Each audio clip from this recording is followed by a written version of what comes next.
Beyond skin and hair అందానికి అంతరార్థం అందంగా. నమస్తే, నేను మీ doctor Monitha. Beauty beyond skin and hair అందానికి అంతరార్థం అందంగా. ఒకరోజు మనకి పొద్దున్న లేవగానే ఒక న్యూస్ వచ్చిందండి. మనకు తెలిసిన వాళ్ళకి పెద్ద యాక్సిడెంట్ అయిందని. ఆ డే ఎలా స్టార్ట్ అవుతుందండి? ఎంత స్ట్రెస్ఫుల్గా ఉంటుంది కదా. అలానే స్కూల్ నుంచి కానీ కాలేజ్ నుంచి కానీ పిల్లలు ఏడుస్తూనో చాలా డల్గానో ఒకలాంటి ఇరిటేటివ్ మూడ్లోని కనుక స్కూల్ నుంచి ఇంటికి వస్తే పిల్లలు ఆ రోజు ఎలా ఉంటుంది? ఆ మధ్యాహ్నం నుంచి ఆ ఇల్లంతా ఒక హెల్ నరకంలాగా ఉంటుంది. తర్వాత ఆఫీస్ నుంచి మీరు కానీ షాప్ నుంచి కానీ బిజినెస్ ప్లేస్ నుంచి కానీ మీ హస్బెండ్ కానీ చిరాగ్గా ఇరిటేటింగ్గా వచ్చి పొద్దునంతా ఒక హాట్ డే నడిచింది నాకు అని చెప్పి ఆ ఇరిటేషన్ ఇంట్లో వాళ్ళ మీద రుదితే ఆ ఎఫెక్ట్ నెక్స్ట్ డే దాకా ఉంటుంది. అవునా కదా?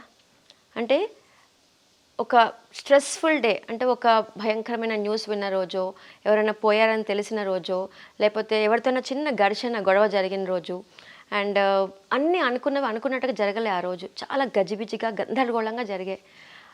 ఫస్ట్ పొద్దున్న నుంచి అబ్బా ఇంతే అవుతుంది ఇవాళ, అసలు ఏంటి ఇంత చిరాగ్గా ఉంది ఇవాళ, నా మైండ్ అంతా చాలా అప్సెట్గా ఉంది. So we carry forward same mood అనమాట. అంటే ఒక్క డే కనుక స్ట్రెస్ఫుల్గా జరిగితే ఎంత ఆడుకుంటుందో మీకు తెలుసు. కొన్ని రోజులు కూడా కంటిన్యూ అవుతుంది ఆ మూడ్. కానీ ఒక డే అన్ఈవెంట్ఫుల్గా జరిగితే, అంటే పొద్దున్న లేచారు ప్రశాంతంగా, పిల్లలు కాలేజీకి వెళ్ళిపోయారు, స్కూల్స్కి వెళ్ళిపోయారు, హస్బెండ్ ఏ కష్టం లేకుండా చక్కగా ఏమి ఫుడ్లో ఏమాత్రం మిమ్మల్ని కామెంట్ చేయకుండా, ఎవరిని ఏమి అనకుండా ప్రశాంతంగా కాసేపు నవ్వుతూ కబుర్లు చెప్పుకుని ఎవరి పనులకి వాళ్ళు వెళ్ళిపోయారు, మీరు ఆఫీస్కి వెళ్ళారు, ఆఫీస్లో గుడ్ ఎన్విరాన్మెంట్, మీరు కూడా కావాల్సిన సీరియల్స్ చూసుంటారు, లేదా ఆఫీస్కి వెళ్ళే వాళ్ళు ఆఫీస్లో చక్కటి ఎన్విరాన్మెంట్ క్రియేట్ అయింది. ఆ రోజంతా అన్ఈవెంట్ఫుల్గా ప్రశాంతంగా, అంటే గొప్పగా ఉండకపోవచ్చు కానీ ప్రశాంతంగా ఒక డే అయ్యి 3 పూట్ల టైంకి భోజనం చేసి రాత్రిపూట మీకు నచ్చిన సినిమానో సీరియల్లో చూసి పడుకునే టైం కల్లా అమ్మయ్య ఇవాళ డే కూల్గా అయింది అనిపించిన రోజు ఎప్పుడైనా ఒక్కసారైనా థ్యాంక్స్ చెప్పుకున్నారా? ఈ వీడియో ఇవాళ థ్యాంక్స్ గురించి. ఎందుకంటున్నానంటే అలా అయిన రోజులు మనం అప్రిషియేట్ చెయ్యం. అన్ఈవెంట్ఫుల్గా అయిన రోజుల్ని రొటీన్ డేగా తోసిపాడేస్తాం. కానీ స్ట్రెస్ఫుల్గా అయిన డేని మాత్రం విపరీతంగా తిట్టుకుంటాం, దాన్నే 4-5 రోజులు తలుచుకుంటాం. సో చెడుని తలుచుకుంటే చెడే జరుగుతుంది, మంచిని తలుచుకుంటే మంచి జరుగుతుంది. అంటే మంచిని తలుచుకుంటూ ఉంటే ఒకలాంటి అప్రిసియేషన్. ఈ thankfulness for that day, uneventful day, ప్రశాంతంగా ఒక రోజు గడిచిపోయినప్పుడు ఏదో రొటీన్గా సాగుతుంది అనుకోకుండా ఎవ్రీడే కనుక సాయంత్రం పూట భగవంతుడు నమ్మని వాళ్ళు నేచర్ని కూడా నమ్మని వాళ్ళు సెల్ఫ్, నీకు నువ్వే ఇవాళ డే ఎంత గొప్పగా అయింది, ఎంత ప్రశాంతంగా అయింది, లాస్ట్ వీక్ అంతా ఎంత హడావిడిగా అయింది, ఎంత బాగుంది ఇవాళ అని ఒక థ్యాంక్స్ కనుక చెప్పడం కనుక స్టార్ట్ చేస్తే అది ఇంకా బాగా అనిపిస్తుంది. మీరే ఆలోచించండి. మీ జాబ్లో, మీ వర్క్ ప్లేస్లోనే ఎవరైనా వచ్చి మీకు థ్యాంక్స్ అబ్బా, నా కష్టం ఇలా తీసేస్తావు, చాలా హెల్ప్ చేసావంటే హౌ యూ ఫీల్? అలానే ఈ థ్యాంక్ యూ నీకు నువ్వు చెప్పుకునే థ్యాంక్ యూ చాలా ఎనర్జీ ఇస్తుంది. అండ్ గాడ్కి చెప్పటం కూడా, అంటే ఎవరైతే నీకు ఇవన్నీ సహకరించేటట్టుగా చేస్తుందంటే కాలం, టైం, నేచర్, సెల్ఫ్, గాడ్. ఇవన్నీ ఒకటే. అండ్ మన టైమే మన గురువు కూడా, అదే మనకు టీచ్ చేస్తుంది. సో దీనికి కనుక మనము థ్యాంక్స్ చెప్పగలిగితే ఆ టైంకో ఆ దేవుడికో ఇంకా బాగా చేస్తే బాగుండు కదా అనే ఆలోచన వస్తుంది. ఎందుకు ఈ పాయింట్ చెప్తున్నానంటే 4 years బ్యాక్ నాకు కూడా ఏం పెద్దగా థ్యాంక్స్ చెప్పే అలవాటు లేదు. అంటే అసలు అంటే థ్యాంక్స్ అంటే ఫ్రెండ్స్కి వాళ్ళకి థ్యాంక్స్ చెప్పే అలవాటు ఉంది, కానీ ఈ అలవాటు లేదు. ఎప్పుడైతే సాధన రెగ్యులర్గా చేస్తున్నానో, నా మెడిటేషన్, సుదర్శన క్రియ, క్రియ అంతా అయిపోయాక స్వామి చాలా హాయిగా ఉంది, థ్యాంక్ యూ అని అక్కడ చెప్పటం. అండ్ ఏమన్నా చిన్న చిన్న కోరికలు ఉంటే, ఏమైనా తీరాల్సిన ఏమైనా ఉంటే అక్కడ సంకల్పం తీసుకోవటం.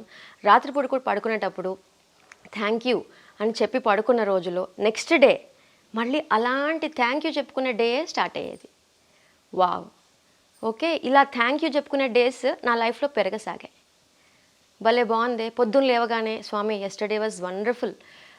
ఇలానే అన్ఈవెంట్ఫుల్గా నా పరంగా అయితే పొద్దున పనమ్మాయి వచ్చి, వంటమ్మాయి వచ్చి, డ్రైవర్ వచ్చి, క్లినిక్ వెళ్ళగానే కూల్ పేషెంట్స్, హడావిడి స్ట్రెస్ఫుల్గా లేకుండా ఓకే, కొంచెం కాంప్లికేటెడ్ పేషెంట్స్ ఉంటారు కొంతమంది, కొన్ని కాంప్లికేటెడ్ కేసెస్ కూడా ఉంటాయి, అన్ని అంటే చాలా రెసిస్టెంట్ కేసెస్ ఉంటాయి.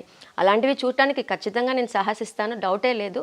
బట్ ఏది కూడా అబ్బా ఏంటిది అనుకునే పొజిషన్ లేకుండా సాయంత్రం పాప స్కూల్ నుంచి హ్యాపీగా ఎంజాయ్ చేస్తూ వచ్చి అన్ని కబుర్లు షేర్ చేసుకుని నేను కాసేపు మధ్యాహ్నం ఒక హాఫ్ అన్ అవర్ అయినా ఇంట్లో ఉండి, ఓకే, సాయంత్రం కల్లా మళ్ళీ క్లినిక్కి వెళ్ళి నా పరంగా క్లినిక్కి వెళ్ళి మళ్ళీ 9ంటికి వచ్చేసరికి ఇంట్లో ఎన్వాయ్మెంట్ మా వారు పాప ఇద్దరు ఎంజాయ్ చేస్తూ ఉండి ఇద్దరం కలిసి అందరం కలిసి డిన్నర్ చేసి దాని తర్వాత ఒక సినిమానో వెబ్ సిరీసో ఏదో చూసి పడుకుంటే that's a wonderful day for me. అసలు అంతకన్నా ఇంకో మనిషికి ఏం కావాలండి? కష్టాలు ఉంటాయి, నో డౌట్, ఏవో ప్రాబ్లమ్స్ ఉంటాయి, కానీ ఒక డే అన్ఈవెంట్ఫుల్గా ఉన్నప్పుడు మాత్రం మనం ప్రాబ్లమ్ని తలుచుకుంటాం, ఇంత బాగా జరిగిన డేని మాత్రం అప్రిషియేట్ చేయం. ఎవరికైనా అప్రిసియేషనే కదా, ఎవరికైనా. అలా వైకుంఠపురం సినిమాలో వాళ్ళ నాన్న అప్రిసియేషన్ కోసం కొడుకు ఎంత కష్టపడతాడు. రోజు నువ్వు వెదవా, నువ్వు వేస్ట్ ఫెలో, నువ్వు ఏం దేనికి పనికిరావని ఎవరినైనా అంటూ పోతూ ఉంటే వాడికి ఏం చేయాలనిపిస్తుంది? నీకు ఇంత మంచిగా ఒక డేని క్రియేట్ చేసిన భగవంతుడికి కానీ నేచర్కి కానీ మీరు కనుక థ్యాంక్స్ చెప్పకపోతే, చెప్పకపోతే, బాగుంది స్వామి ఇవాళ డే అని చెప్పుకోలేకపోతే ఆయనకైనా ఏం చేయాలనిపిస్తుంది? ఇన్ని ప్రాబ్లమ్స్ లేకుండా ఒక డేని ఇచ్చాను కదా, ఒక్కసారి థ్యాంక్స్ చెప్తే బాగుండని అని అనుకోడా? మీకు మీరు కూడా సెల్ఫ్గా సూపర్ డే అబ్బాయి, ఇవాళ ఫంక్షన్స్ అయ్యాయి, పార్టీస్ అయ్యాయి, భలే ఎంజాయ్ చేసాం, ఫ్రెండ్స్తో మెమరీస్ గుర్తు తెచ్చుకున్నాం, కొంతమందితో కూర్చొని ఆఫీస్లో చాలా ఎంజాయ్ చేసాం. థ్యాంక్ఫుల్నెస్, చిన్న థ్యాంక్ యూ ఎంత బాగా అనిపిస్తుందో చేసి చూడండి. Just experience that. ప్రతి చిన్నదానికి నీకు మీరు కూడా థ్యాంక్స్ చెప్పుకోవటం, భలే చేసావు అబ్బాయి వాళ్ళు నువ్వు అని థ్యాంక్స్, భుజం తట్టుకుని థ్యాంక్స్ చెప్పుకోవటం. థ్యాంక్ యూ వేరెవళ్ళకో చెప్పటం కన్నా, అంటే చెప్తాం, మనకి మనం చెప్పుకుంటే ఇంకా బాగా అనిపిస్తుంది. ఈ ఐడియా నాకు ఎప్పుడు వచ్చిందంటే థ్యాంక్ యూ అన్న సినిమా వచ్చింది, నిజంగా బాగుండింది. అహంతో ఉన్న హీరోకి, గర్వం ఎక్కిన హీరోకి తన లైఫ్లో మలుపులు మలిచిన జనాలు, అంటే లైక్ ఫ్రెండ్సో ఫ్యామిలీయో ఎనిమీసో వాళ్ళకి థ్యాంక్స్ చెప్పాలన్న ఆలోచన వస్తుంది. చాలా బాగా అనిపించింది ఆలోచన. సో అలా ఎవరికో థ్యాంక్స్ పక్కన పెట్టి అసలు నీకు నువ్వు ప్రతిరోజు థ్యాంక్స్ చెప్పుకుంటున్నావా? ఎందుకంటే చాలాసార్లు మనం ఏమనుకుంటామంటే ఇదంతా నేను చేసిందే, నా వల్లే ఇదంతా జరుగుతుంది అనుకుంటాం, కానీ but life is a happening అండి. ఒక్కసారి ఆలోచించండి, మీరు అనుకున్నట్టు జరగడానికి కారణం ఎవరు? టైం, కాలం, గాడ్. అది అట్లా క్రియేట్ చేయబడింది. అది కనుక ఆ టైంలో అవ్వకపోతే, మీకు ఆ సీట్ రాకపోతే మీ లైఫ్ ఇంకో రకంగా ఉండేదేమో. దానికి ప్రైడ్ ఎవరికి ఇస్తామంటే మనకి మనమే, గర్వం, నా వల్లే, నా కృషి వల్లే, నా స్ట్రెంగ్త్ వల్లే. కానీ ప్రైడ్ నేచర్కి, హ్యాపెనింగ్స్కి. And life is a dream. Everyday, next day ఎక్కడుంది అని అంటే ఎక్కడ లేదు, మన జ్ఞాపకాల్లోనే ఉంది.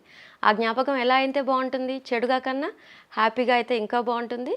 అండ్ థ్యాంక్ఫుల్గా ఫీల్ అవుతే, గ్రేట్ఫుల్గా ఫీల్ అవుతే ఇంకా ఇంకా ఇంకా చాలా బాగుంటుంది. ఏం లే, థ్యాంక్స్ వల్ల, గ్రేట్నెస్ వల్ల, గ్రేట్ఫుల్నెస్ వల్ల మన బాడీలో ఒక గుడ్ హార్మోన్స్ రిలీజ్ అవుతాయి. దీనివల్ల నెగిటివ్ వైబ్స్ తగ్గుతాయి, నెగిటివ్ థింకింగ్ తగ్గుతుంది. మనం అనుకున్నాం కదా, థ్రోట్లో థ్యాంక్ యూ, గ్రాటిట్యూడ్, గ్రేట్ఫుల్నెస్, ఎప్పుడైతే ఈ గ్రేట్ఫుల్నెస్ పెరుగుతుందో థ్రోట్లో ఇంకోటి ఏముంటుంది, థ్రోట్ చక్రాకి మనకి సాడ్నెస్, గ్రీఫ్, బాధ. సో అది బ్యాలెన్స్ అవుతుంది. మన బాడీలో చక్రాస్ ఉన్నాయి, జంక్షన్స్ ఉన్నాయి, అక్కడంతా కొన్ని ఇమోషన్స్ డైవర్సిఫైడ్గా యాక్ట్ చేస్తున్నాయి అని ఒక వీడియోలో నేను చెప్పాను. చూడకపోతే ఖచ్చితంగా ఆ వీడియో చూడండి.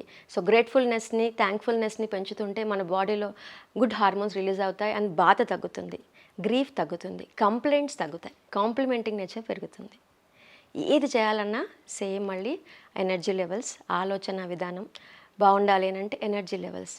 నీకు అంత ఓపిక ఉండాలి. ఏం చెప్తాను థ్యాంక్ యూ నా బొంద, ఎప్పుడు కష్టాలనే తలుచుకుంటే కష్టాలే ఉంటాయండి.